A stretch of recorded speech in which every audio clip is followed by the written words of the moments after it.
Welcome to special analysis. నేను రమ్మ మండవ. ఈరోజు అనాలిసిస్లో భాగంగా మనం తీసుకోబోతున్న టాపిక్ ఏంటంటే, లోకేష్కి చెక్ పెట్టకపోతే అతన్ని తట్టుకోలేం, జగన్మోహన్ రెడ్డికి వైసీపీ సీనియర్ల సలహా అని చెప్పి నేను టైటిల్ పెట్టడం జరిగింది. ఆ అంశం గురించే మనం మాట్లాడుకునే ప్రయత్నం చేద్దాం. ఇక్కడ మనం చూసినట్లయితే జగన్మోహన్ రెడ్డి పార్టీలో ఈరోజు వైఎస్ఆర్సీపీలో చంద్రబాబు నాయుడు కంటే లోకేష్ గురించి ఎక్కువ చర్చ జరుగుతోంది. నిజానికి చంద్రబాబు నాయుడు నామస్మరణ చేసేది జగన్మోహన్ రెడ్డి ఎప్పుడు కూడా. చంద్రబాబు నాయుడిని ఇంకొక 20 ఏళ్ల తర్వాత అయినా సరే జగన్మోహన్ రెడ్డి మర్చిపోరేమో. ఎందుకంటే తన పార్టీ పెట్టిన తర్వాత కాంగ్రెస్ నుంచి విడిపోయి అప్పటి నుంచి చంద్రబాబు నాయుడు ఆ రోజు శంకర్రావు కేసులు వేస్తే, కాంగ్రెస్ ప్రభుత్వంలో మంత్రిగా ఉన్న శంకర్రావు కేసు వేస్తే టీడీపీ ఇంప్లీడ్ అయింది. ఎర్రంనాయుడు ద్వారా ఇంప్లీడ్ చేయించే ప్రయత్నం జరిగింది. చంద్రబాబు నాయుడే తన జైలుకి వెళ్ళడానికి కారణం అనేది జగన్మోహన్ రెడ్డి మనసులో పెట్టేసుకున్నారు. ఆ వెండెట్ట ఇప్పటికీ కొనసాగిస్తూనే ఉన్నారు. నిజానికి ఇంత సుదీర్ఘ రాజకీయ జీవితంలో జగన్మోహన్ రెడ్డి డే 1 నుంచి ఆయన నిద్రలేసింది మొదలు ఆయన చంద్రబాబు నాయుడిని తలుచుకోకుండా పడుకొని రోజు ఉండదంటే అది ఆశ్చర్యం కాదు. మనకు అర్థమవుతూ ఉంటుంది. జగన్మోహన్ రెడ్డి ఒక్క ప్రెస్ మీట్ చూస్తే మనం ఒక అరగంట ప్రెస్ మీట్లో దాదాపు 30 సార్లు చంద్రబాబు నాయుడు నామస్మరణ చేస్తారు ఆయన. చంద్రబాబు నాయుడు నిజంగా ఇలాంటి ఒక ప్రత్యర్థితోని ఎక్కడి నుంచో వచ్చారు. ఆయన చెన్నారెడ్డి దగ్గర నుంచి వైఎస్ రాజశేఖర రెడ్డి దాకా ఫైట్ చేసుకుంటూ వచ్చారు, ప్రతిపక్ష నేతలుగానో లేకపోతే ముఖ్యమంత్రిగానో అపోనెంట్స్ రూపంలోనో. కానీ ఇలాంటి జగన్మోహన్ రెడ్డి లాంటి నేతతో కూడా పోరాటం చేయాల్సి రావడం, ఫైట్ చేయాల్సి రావడం నిజంగా చంద్రబాబు నాయుడు అదృష్టం అనుకోవాలా లేకపోతే దురదృష్టం అనుకోవాలో కూడా మనకు అర్థం కాదు. బట్ ఆ చంద్రబాబు నాయుడిని మాత్రమే ప్రత్యర్థిగా భావిస్తూ వచ్చారు. కానీ ఇప్పుడు జమానా మారింది. ఈరోజు వైఎస్ రాజశేఖర రెడ్డిని ఆ పార్టీ ప్రత్యర్థిగా చూస్తూ ఉంది. జగన్మోహన్ రెడ్డి ఇంకా అది గ్రహించలేదా, లేకపోతే లోకేష్ పేరు ఎత్తడానికి ఆయన భయపడతా ఉన్నారా, ఎందుకు అనవసరంగా లోకేష్ మనం ఉన్నారో కానీ బట్ ఆ పార్టీలో మాత్రం లోకేష్ గురించి చాలా చర్చ జరుగుతోంది. ఇంకా గట్టిగా చెప్పాలంటే కొంచెం పాజిటివ్గా జరుగుతోంది. చంద్రబాబు నాయుడు లాగా లోకేష్ సాఫ్ట్ కార్నర్ ఉన్న వ్యక్తి కాదు. చంద్రబాబు నాయుడు లాగా వెండెట్టా పాలిటిక్స్కి దూరంగా ఉండే వ్యక్తి కాదు. లోకేష్ తలుచుకుంటే ఏదైనా చేయగలరు అనే చర్చ ఆ పార్టీలోనే జరుగుతోంది. ఈరోజు జగన్మోహన్ రెడ్డి కూడా ఏ మీటింగ్ పెట్టుకున్నా చాలామంది అదే వారం చేస్తూ ఉన్నారు. బట్ లోకేష్ గురించి జగన్మోహన్ రెడ్డి కంటే ఎక్కువగా ఆ పార్టీలో చర్చ జరుగుతోంది. మిగతా సీనియర్లు వాళ్ళు చాలామంది చెప్తా ఉన్నారు, లోకేష్ అంత ఈజీగా డైజెస్ట్ అయ్యే రకం కాదు, అందుకే అతను ఈజీగా తీసుకోవద్దు, అతనికి ఎలాగలాగా లోకేష్కి చెక్ పెట్టకపోతే అతనితో మనకి ఇబ్బందే, అతనితో ఫ్యూచర్లో అయినా సరే మనకి ఇబ్బందే అనే చర్చ ఆ పార్టీలో జరుగుతుంది. ఎందుకు జరుగుతోంది ఈ రోజు లోకేష్ విశ్వరూపం కనిపిస్తూ ఉంది వైఎస్ఆర్సీపీకి. ఏ యాంగిల్లో చూసినా లోకేష్ని వాళ్ళు కార్నర్ చేయలేకపోతా ఉన్నారు. ప్రజెంట్ ఆయన విద్యాశాఖ మంత్రిగా ఉన్నారు, హెచ్ఆర్డీ మినిస్టర్గా, అంతేకాదు అటు ఐటీ మినిస్టర్గా కూడా ఉన్నారు.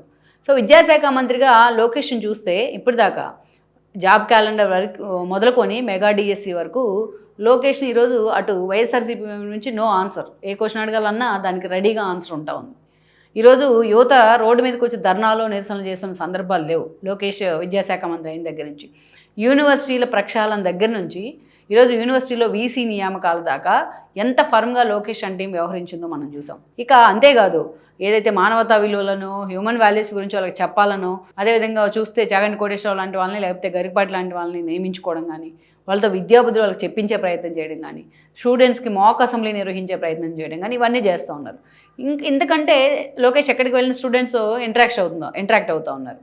అందులో కూడా అతను తీసుకున్న కొన్ని నిర్ణయాలు ఏవైతే ఉన్నాయో ఎక్కడ కూడా రాజకీయాల్లోకి స్టూడెంట్స్ రావద్దు, రాజకీయాలు మీకు ఇప్పుడే అవసరం లేదని ఎవరైనా పిల్లలు జెండాలు పట్టుకుని వాళ్ళ చేతిలో తీసి పక్కన వాళ్ళ పేరెంట్స్కి ఇచ్చేస్తూ ఉన్నారు. అదొకటైతే ఇటీవల ఆయన విద్యార్థి సంఘాలతో కూడా భేటీ అయ్యారు.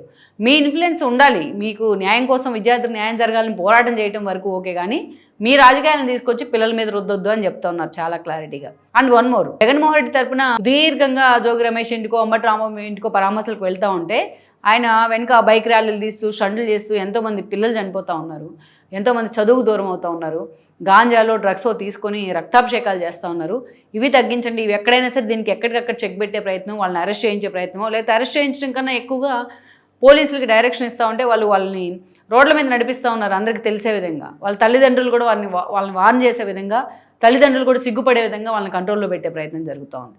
ఇది ఇంకో కీలక నిర్ణయం ఏంటంటే, ఏదైతే 17 ఏళ్ళ లోపు వయసు వాళ్ళకి, 16 ఏళ్ళ లోపు వయసు వాళ్ళకి సోషల్ మీడియాకి వాళ్ళని దూరంగా ఉంచాలని తీసుకున్న నిర్ణయం కూడా ఇది నిజంగా వెల్కమ్ చేయాల్సిన అంశమే. ఆస్ట్రేలియా లాంటి చోట ఇది ఇంప్లిమెంటేషన్ ఉంది, అది కూడా స్టడీ చేస్తూ ఉంది ప్రభుత్వం. సో ఇవన్నీ విద్యాశాఖ మంత్రిగా లోకేష్ సాధించిన కొన్ని విజయాలు మాత్రమే. ఈవెన్ ఐటీ మినిస్టర్గా ఈరోజు ఐటీ మినిస్టర్గా వాట్ ఈజ్ లోకేష్ అనడానికి ఒక గూగుల్ ఏఐ డేటా సెంటర్ దగ్గర నుంచి ఈరోజు చూసినట్లయితే నిన్న మొన్న ఆదిత్య మిట్టల్తో అతను 33 నిమిషాలు మాట్లాడిన ఫోన్ కాల్ ఎన్ని అద్భుతాలు చేసింది అని లోకేష్ చెప్పే ప్రయత్నం చేశారు.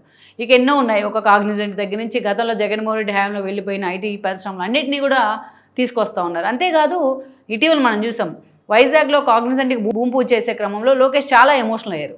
నా జీవితంలో మర్చిపోలేని రోజు ఇది అని చెప్పేసి. అంతేకాదు గూగుల్ ఏ డేటా సెంటర్ తెప్పించడానికి తాను ఎంత కష్టపడ్డానో 13 నెలల పాటు ఆ ప్రజలను పిలవడం, వాళ్ళకి ఆ ల్యాండ్ దగ్గరికి తీసుకెళ్ళడం, వాళ్ళకి ఇచ్చే ఎమ్యూనిటీస్ గురించి వివరించే ప్రయత్నం చేయడం, వాళ్ళకి కన్విన్స్ చేయడం, బతులనాడడం, కేంద్ర ప్రభుత్వాన్ని పాలసీ మేకింగ్ కోసం ఒప్పించడం, ఇవన్నీ చేశానని చెప్పి పిన్ టు పిన్ చెప్తా ఉన్నారు. అంతేకాదు ఇటువైపు చూసినట్లయితే ఆదిత్య మిట్టల్తో గతంలో ఇదే ఆదిత్య మిట్టల్ నాతో భేటీకి నిరాకరించారు. ఏపీ వైపు మేము చూడమని ఆయన ఖచ్చితంగా చెప్పడం జరిగింది. కానీ నేను మరొకసారి మొన్న మంత్రిగా బాధ్యతలు స్వీకరించిన తర్వాత నేను చేసిన ఫోన్ కాల్ 24 అక్టోబర్లో నేను చేసిన ఫోన్ కాలే ఈరోజు రాష్ట్ర భవిష్యత్తును మార్చబోతుంది.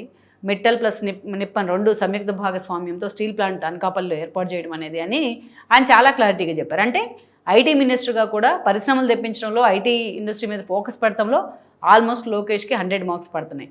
ఎందుకు పడుతున్నాయి? ఇక్కడ పక్క రాష్ట్రాలు అటు బెంగళూరు కానీ ఇటు తమిళనాడు కానీ లొకేషన్ తిడతా ఉన్నాయి. బెంగళూరులో పరిశ్రమలో మీకు ఇబ్బంది ఉంటే ఎమ్యూనిటీస్ బాగాలేదు మా దగ్గర పెట్టండి అంటే మొత్తం బెంగళూరు ప్రభుత్వంలో ఉన్న ప్రతినిధులు అంతా విరుచుకుపడ్డారు లోకేష్ మీద. గూగుల్ ఏ డేటా సెంటర్ తమిళనాడుకి చెందిన సుందర పిచ్చై దాంట్లో ఉంటే ఏపీకి వెళ్తుంటే ఎందుకు నోరు మూసు కూర్చున్నాను స్టాలిన్ అక్కడ ప్రతిపక్షాలన్నీ టార్గెట్ చేయడం జరిగింది. అంటే లోకేష్ని ఈరోజు కేవలం ఏపీనే కాదు, లోకేష్ అటు బెంగళూరు తమిళనాడు లాంటి చోటు కూడా చర్చనీయాంశం అవుతున్నారు, ఇంక్లూడింగ్ హైదరాబాద్. బెంగళూరులో చర్చ ఏంటి? ఈరోజు ఐటీ ఎంప్లాయీస్లో మొత్తం పరిశ్రమలన్నీ లోకేష్ వైజాగ్ తీసుకెళ్తున్నారు అనేది. అక్కడే లోకేష్ ఏంటి, సక్సెస్ ఏంటి అనేది అర్థమవుతోంది. సరే, ఇటు రాజకీయంగా అతన్ని దెబ్బ కొడదాము అంటే రాజకీయంగా అతను గతంలో పార్టీకి దూరం అయ్యారు మంత్రి అయిన తర్వాత అన్న విమర్శ మూట కట్టుకున్నారు గతంలో 2014 తర్వాత. కానీ ఇప్పుడు ఏం చేస్తూ ఉన్నారు? అటు అసెంబ్లీ సమావేశాలు ఉన్నా ఆయన అటు పార్టీ నేతలతోనో, ఎంపీలతోనో, ఎమ్మెల్యేలతోనో ప్రతి వీకెండ్ ఏదో ఒక సమావేశం పెట్టుకుంటూ ఉన్నారు. మొన్న అసెంబ్లీ సమావేశాలు అయిపోయిన తర్వాత ఎవ్రీడే ప్రతి కాన్స్టిట్యున్సీని ఆల్మోస్ట్ ఆ నెల రోజుల్లో కవర్ చేసే ప్రయత్నం చేశారు. వాళ్ళ ఫ్యామిలీస్ని సహా తీసుకొచ్చి అటు ఇంట్రాక్షన్ అవుతూ ఉన్నారు. అటు ఆటల పోటీల రూపంలోనో ఇంకో రూపంలోనో అటు మంత్రులతోని, ఎమ్మెల్యేలతోని, పార్టీ క్యాడర్తోని ఇంటరాక్ట్ అవుతూ ఉన్నారు. ఎక్కడ ఏ చిన్న కష్టం వచ్చినా ముందు పరిగెత్తుకుంటూ వెళ్తూ ఉన్నారు చంద్రబాబు నాయుడు కంటే ముందు. సో ఇవన్నీ ఆయన ఈ పార్టీ క్యాడర్ కూడా దగ్గర చేస్తూ ఉన్నాయి. సో ఇటు ప్రభుత్వ పరంగా అటు మంత్రిగా, ప్రభుత్వంలో మంత్రిగా మార్కులు పడుతూ ఉన్నాయి. లోకేష్ నాయుడు కొడుకు నాయకుడు అయ్యాడు అనే విధంగా తాను మార్కులు వేసుకునే ప్రయత్నం చేస్తూ ఉన్నారు. భవిష్యత్ టీడీపీ దిశానిర్దేశకుడిగా ఎక్స్పోజ్ అవుతూ ఉన్నారు. ఇటు మంత్రిగా కూడా తను ఎఫిషియెంట్గా పనిచేస్తూ ఉన్నారు. ఇంకా లోకేష్ని టార్గెట్ చేసేది ఎక్కడ? సో ఏ యాంగిల్లో లోకేష్ వాళ్ళకి దొరకట్లా. సో జగన్మోహన్ రెడ్డికి ఎప్పుడు ఇవ్వాల్సినవన్నీ అప్పుడు చక్కగా ఇచ్చేస్తూ ఉన్నారు పంచులు. సో అలాంటి సందర్భంలో ఈరోజు లోకేష్ని చెక్ పెట్టకపోతే మనకు భవిష్యత్ కష్టమే, అతనితో జాగ్రత్త అనేది లోకేష్ని ఎలాగైనా మనం చెక్ పెట్టాలని ఆ పార్టీ సీనియర్లో చర్చ జరుగుతూ ఉంది. మరి జగన్మోహన్ రెడ్డి ఇప్పటికైనా చంద్రబాబు నాయుడుని వదిలేసి లోకేష్ మీద ఎంతవరకు ఫోకస్ పెడతాడనేది మనం చూడాలి. ఈ వీడియో మీకు నచ్చినట్లయితే please share, like and subscribe R24 Telugu.